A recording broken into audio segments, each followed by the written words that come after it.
Fitzgerald Kennedy, do solemnly swear I, John Fitzgerald Kennedy, do solemnly swear that you will faithfully execute the office of President of the United States that I will faithfully execute the office of President of the United States and will, to the best of your ability, and will, to the best of my ability, preserve, protect, and defend the Constitution of the United States. preserve, protect, and defend the Constitution of the United States. So help you God.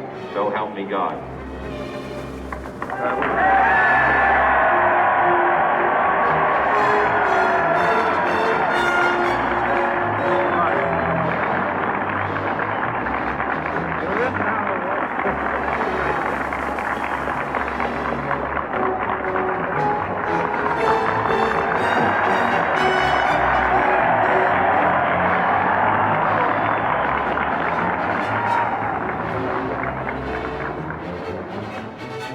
Vice President Johnson, Mr. Speaker, Mr. Chief Justice, President Eisenhower, Vice President Nixon, President Truman, President Clergy, fellow citizens. We observe today not a victory of parties, but a celebration of freedom, symbolizing an end as well as a beginning, signifying renewal as well as change. For I have sworn before you and Almighty God the same solemn oath our forebears prescribed nearly a century and 3/4 ago. The world is very different now, for man holds in his mortal hands the power to abolish all forms of human poverty and all forms of human life. And yet the same revolutionary beliefs for which our forebears fought are still at issue around the globe. The belief that the rights of man come not from the generosity of the state, but from the hand of God. We dare not forget today that we are the heirs of that first revolution. Let the word go forth from this time and place to friend and foe alike that the torch has been passed to a new generation of Americans born in this century, tempered by war, disciplined by a hard and bitter peace, proud of our ancient heritage, and unwilling to witness or permit the slow undoing of those human rights to which this nation has always been committed and to which we are committed today at home and around the world.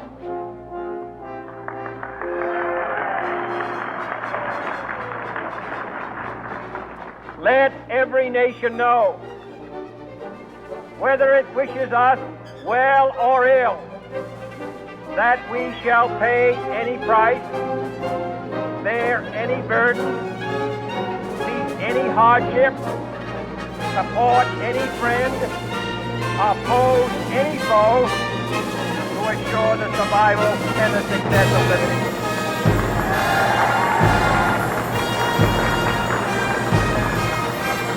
This much we pledge and more. To those old allies whose cultural and spiritual origins we share, we pledge the loyalty of faithful friends. United, there is little we cannot do in a host of cooperative ventures. Divided, there is little we can do, for we dare not meet a powerful challenge at odds and split asunder. To those new states whom we welcome to the ranks of the free, we pledge our word that one form of colonial control shall not have passed away merely to be replaced by a far more iron tyranny. We shall not always expect to find them supporting our view, but we shall always hope to find them strongly supporting their own freedom, and to remember that in the past, those who foolishly sought power by riding the back of the tiger ended up inside.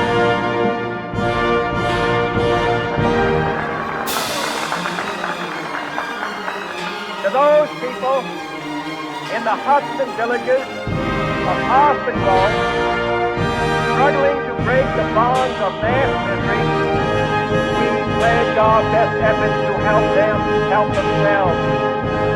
For whatever period is required, not because the communists may be doing it, not because we seek their vote, but because it is right. If a free society cannot help the many who are poor, it cannot save the few who are rich.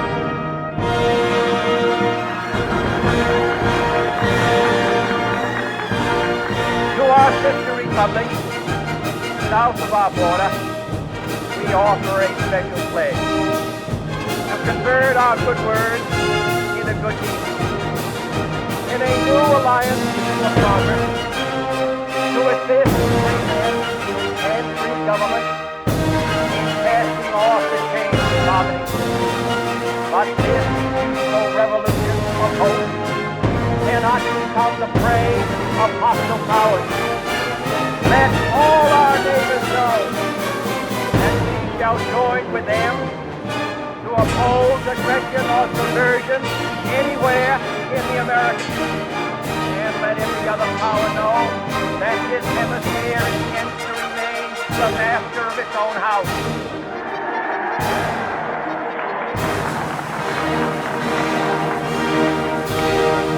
To that World Assembly of Sovereign States, the United Nations, our last best hope, in an age where the instruments of war have far outpaced the instruments of peace, we renew our pledge of support to prevent it from becoming merely a forum for invective, to strengthen its shield of the new and the weak, and to enlarge the area in which its writ may run. Finally, to those nations who would make themselves our adversary, we offer not a pledge, but a request that both sides begin anew the quest for peace.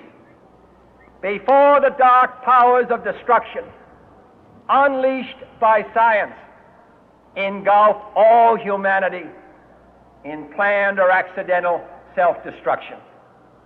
We dare not tempt them with weakness, for only when our arms are sufficient beyond doubt can we be certain beyond doubt that they will never be employed.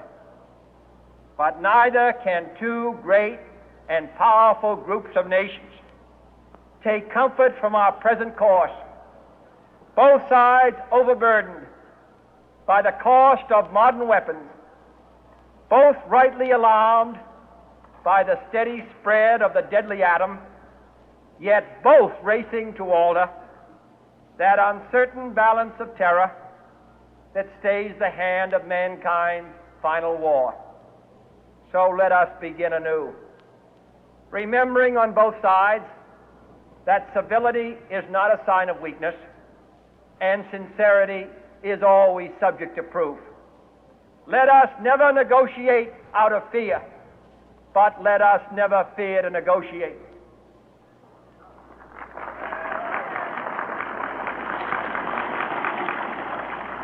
Let both sides explore what problems unite us, instead of belaboring those problems which divide us.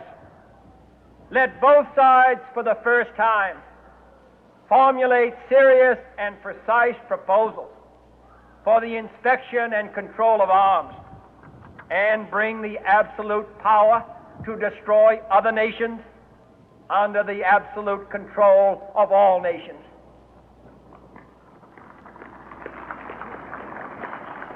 Let both sides seek to invoke the wonders of science instead of its terrors. Together, let us explore the stars, conquer the deserts, eradicate disease, tap the ocean depths, and encourage the arts and commerce. Let both sides unite to heed in all corners of the earth the command of Isaiah to undo the heavy burden and let the oppressed go free.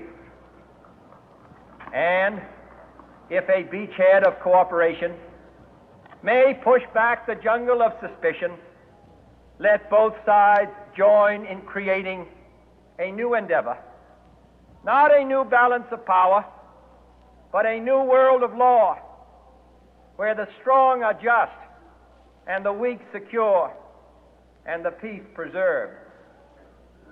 All this will not be finished in the first 100 days, nor will it be finished in the first 1,000 days, nor in the life of this administration, nor even perhaps in our lifetime on this planet.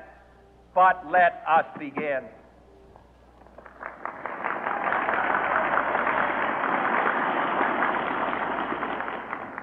In your hands, my fellow citizens, more than mine, will rest the final success or failure of our course.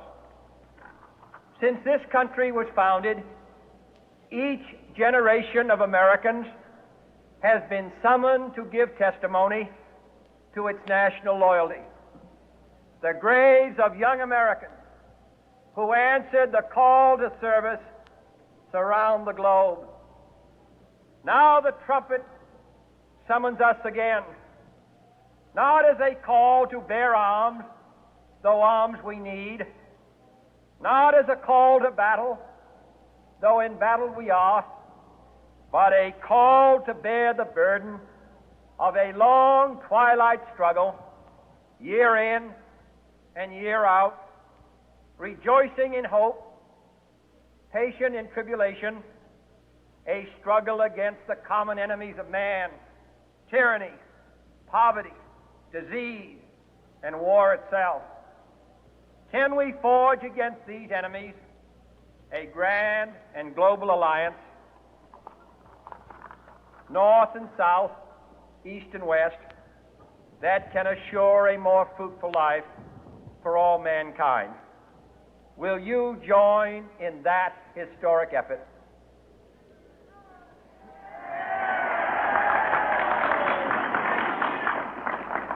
In the long history of the world, only a few generations have been granted the role of defending freedom in its hour of maximum danger. I do not shrink from this responsibility. I welcome it.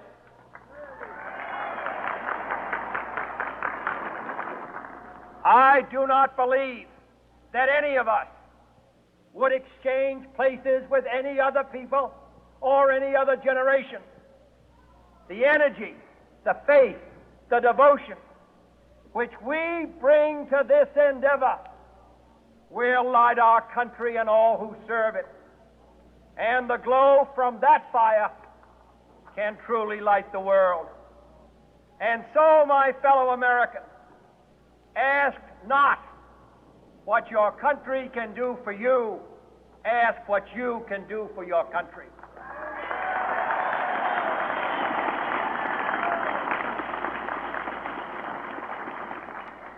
My fellow citizens of the world, ask not what America will do for you, but what together we can do for the freedom of man.